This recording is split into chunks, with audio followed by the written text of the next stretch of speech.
नमस्कार.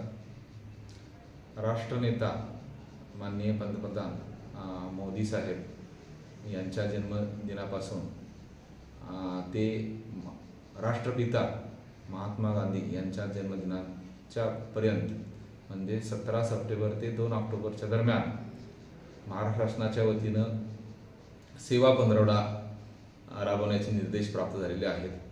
त्या निर्देशाच्या अनुषंगानं सुधागड तालुक्यामध्ये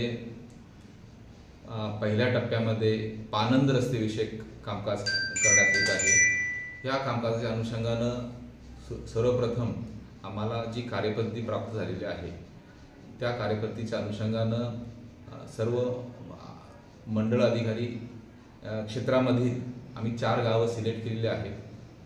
सुधागड तालुक्यामध्ये 4 मंडळं आहेत. मंडळ अधिकारी यांना स्पेसिफिक निर्देश दिलेले आहेत. त्या पानंद रस्त्याच्या अनुषंगानं सर्व महसुली गावांच्या गाव नकाशावर उपलब्ध असलेले शेतरस्ते, पानंद रस्ते यांचं सर्वेक्षण करायचं आहे.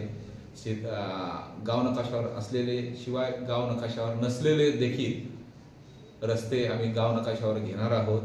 गाव नकाशावर घेतल्यानंतर आज पूर्ण सुधागड तालुक्यामध्ये ग्रामपंचायतीमध्ये ग्रामसभा होत आहेत.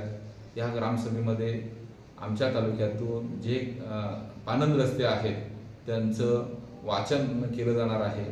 त्यात ग्रामस्थांना देखील या विषयाच्या अनुषंगानं एखादा रस्ता राहिला असेल तर तो आम्ही त्या ग्रामसभेच्या प्रोसिडिंगमध्ये किंवा आमच्या लिस्टमध्ये त्याचा समावेश करून ही आज यादी आमची एकत्रित यादी आल्यानंतर ती तालुक्याची यादी आम्ही उपअधीक्षक भूमी अभिलेख या विभागाकडे आम्ही देणार आहोत आणि त्यांच्याकडून ह्या रस्त्यांचं सीमांकन करणं नियोजित आहे. आणि ह्या रस्त्यांच्या बाबतीत जे काही रस्ते गाव नकाशावर नाही आहेत ते सुद्धा गाव नकाशावर घेण्याबाबत आम्ही नियोजन केलेलं आहे. हा एक पहिला टप्पा आहे. दुसऱ्या टप्प्यामध्ये सर्वांसाठी घरे या योजनेअंतर्गत 1/1/2011 पूर्वी जी घरं निवासी कारणासाठी शासकीय जमिनीवर अतिक्रमण आहेत, शहरी भाग असेल ग्रामीण भाग असेल तर त्यांचं रेग्युलर नियमानुकूल करण्यासाठी प्रक्रिया सुद्धा दुसऱ्या टप्प्यात होणार आहे. पाली शहरामध्ये साधारणतः 20 आम्हाला अतिक्रमणधारक सापडलेले आहेत की त्यांचं 1 जानेवारी 2011 पूर्वीचं अतिक्रमण आहे. आणि अशा अनुषंगानं आम्ही माननीय प्रांताधिकारी यांच्या अध्यक्षतेखालच्या समितीला तो प्रस्ताव पाठवतोय आणि ग्रामीण भागामध्ये पण तशाच पद्धतीने आम्ही कामकाज करत आहोत.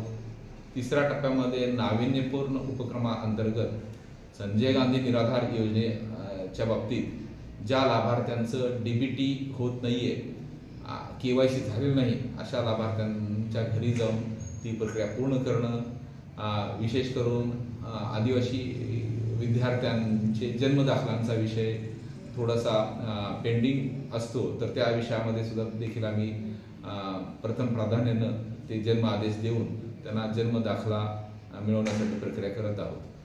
या सेवा पंधरवड्याच्या दरम्यान जे वेगवेगळे उपक्रम आहेत ते उपक्रम सर्व नागरिकांनी लाभ घ्यावा आणि हा सेवा पंधरवडा आपण जो राष्ट्रनेता ते राष्ट्रपिता ह्या दोहोंच्या जन्मदिवसाचं औचित्य साधून आपण हा कार्यक्रम प्रशासनाच्या वतीनं करतोय. त्याला सर्व नागरिकांनी सहकार्य करावं ही विनंती आहे.